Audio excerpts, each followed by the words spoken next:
एक फौजी और एक नन एक जजीरे पर फंस जाते हैं 1944 में।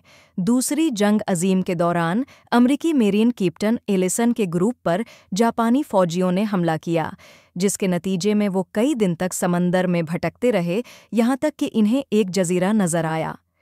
जजीरे पर पहुंचने के बाद एलिसन को एक चर्च मिलता है और वहां उसकी मुलाकात एंजेला से होती है, जो एक कैथोलिक नन है और वाहिद रहायशी है।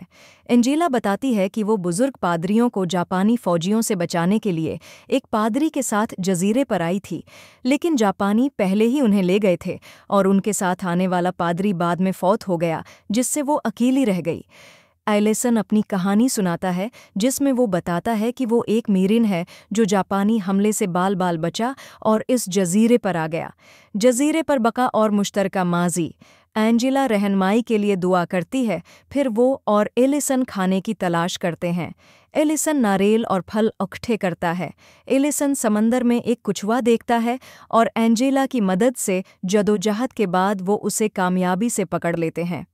एलिसन कछुए को पकाकर खाता है और एंजेला को तसल्ली देता है कि चाहे उन्हें कोई न बचाए, वो इस जजीरे पर जिंदा रह सकते हैं।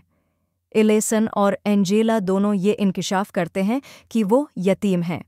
एलिसन फौज में शामिल हो गया और एंजेला ने अपनी ईमान की वजह से नन बनने का फैसला किया।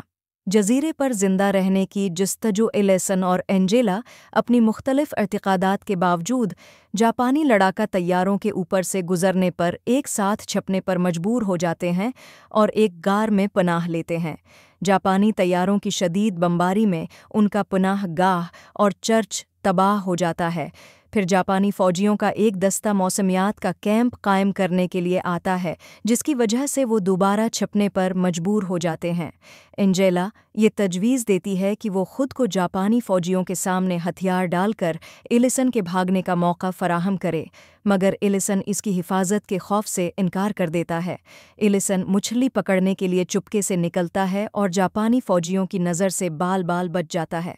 बाद में वो उनके कैंप में खाना इकट्ठा करने के लिए दाखिल होता है, मगर एक फौजी के आने पर छपने पर मजबूर हो जाता है।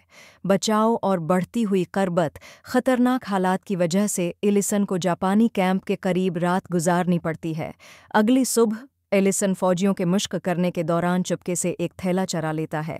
एंजेला जब बीदार होती है और एलिसन को न पाकर समझती है कि वो मर गया है तो रोने लगती है, मगर एलिसन जल्द ही महफूज तौर पर गार में वापस आ जाता है।